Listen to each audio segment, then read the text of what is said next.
महादेव और सच्चे भक्त की परीक्षा। 10 मिनट की कहानी। बहुत समय पहले हिमालय के पास एक छोटा सा गांव था। उस गांव में विष्णु नाम का एक गरीब युवक रहता था। वह बहुत गरीब था, लेकिन महादेव का बहुत बड़ा भक्त था। हर सुबह वह नदी से जल लाता, जंगल से बेलपत्र तोड़ता और शिवलिंग पर चढ़ाकर पूरे मन से पूजा करता। गांव वाले उसका मजाक उड़ाते थे। वे कहते, पूजा करने से कुछ नहीं होगा। अगर महादेव सच में होते तो तुम्हारी गरीबी दूर कर देते। लेकिन विष्णु हमेशा मुस्कुरा कर कहता, महादेव मुझे सब कुछ देते हैं, शांति, विश्वास और हिम्मत। एक दिन गांव में बहुत बड़ा सूखा पड़ गया। नदी सूखने लगी, खेत बर्बाद हो गए और लोगों के घरों में खाने की कमी हो गई। गांव वाले परेशान हो गए, लेकिन विष्णु रोज की तरह शिव मंदिर जाता रहा। एक रात माता पार्वती ने महादेव से कहा, प्रभु, ये युवक इतनी कठिनाई में भी आपकी भक्ति नहीं छोड़ रहा। क्या ये आपका सच्चा भक्त है? महादेव मुस्कुराए और बोले, आज इसकी परीक्षा लेते हैं। अगली सुबह महादेव एक बूढ़े साधु का रूप लेकर गांव पहुंचे। वे बहुत कमजोर और भूखे दिख रहे थे। साधु सबसे पहले गांव के अमीर लोगों के घर गए। उन्होंने कहा, कई दिनों से भूखा हूँ, थोड़ा भोजन दे दो। लेकिन सबने उन्हें भगा दिया। कोई बोला, पहले खुद के लिए खाना नहीं है। कोई बोला, जाओ यहाँ से। आखिर में साधु विष्णु की छोटी सी झोपड़ी के पास पहुंचे। विष्णु उस समय अपनी पत्नी और माँ के साथ बैठा था। घर में सिर्फ थोड़ा सा चावल बचा था।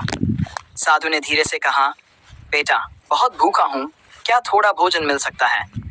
विष्णु बिना सोचे अंदर गया और अपना पूरा खाना साधु को दे दिया। उसकी पत्नी ने पूछा, हम क्या खाएंगे? विष्णु मुस्कुराया और बोला, जब महादेव चाहेंगे तब भोजन भी मिल जाएगा। साधु ने भोजन किया और खुश होकर बोले, अगर तुम्हें इतना विश्वास है तो क्या तुम मेरे साथ जंगल चलोगे? विष्णु तुरंत तैयार हो गया। दोनों घने जंगल में पहुंचे। रास्ता कठिन था, कांटे, पत्थर और अंधेरा चारों ओर था। चलते चलते अचानक तेज बारिश शुरू हो गई। साधु बोले, मुझे ठंड लग रही है। विष्णु ने अपना फटा हुआ कपड़ा उतार कर साधु को दे दिया। कुछ देर बाद साधु फिर बोले, मुझे प्यास लगी है। विष्णु पानी ढूंढने निकल पड़ा। बहुत दूर जाकर उसे थोड़ा पानी मिला।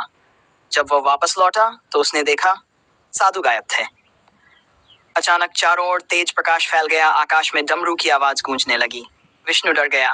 तभी उसके सामने स्वयं महादेव और माता पार्वती प्रकट हुए। विष्णु की आंखों से आंसू बहने लगे। वह उनके चरणों में गिर पड़ा। महादेव बोले, वत्स, तुमने बिना किसी स्वार्थ के हर परिस्थिति में सेवा और भक्ति की। तुम सच्चे भक्त हो। माता पार्वती मुस्कुराई और बोली, जिसके मन में दया, विश्वास और प्रेम हो, वही भगवान के सबसे करीब होता है। महादेव ने आशीर्वाद दिया। अगले ही दिन गांव में बारिश शुरू हो गई। सूखे खेत फिर से हरे हो गए। धीरे धीरे विष्णु की गरीबी भी दूर हो गई। अब वही गांव वाले जो उसका मजाक उड़ाते थे, उससे भक्ति सीखने लगे। और विष्णु हमेशा कहता, महादेव धन से नहीं, सच्चे मन से प्रसन्न होते हैं। सीख, सच्ची भक्ति कभी व्यर्थ नहीं जाती। दया और विश्वास सबसे बड़ी पूजा है। भगवान हमेशा अपने भक्तों की परीक्षा लेते हैं, लेकिन साथ कभी नहीं छोड़ते। हर हर महादेव।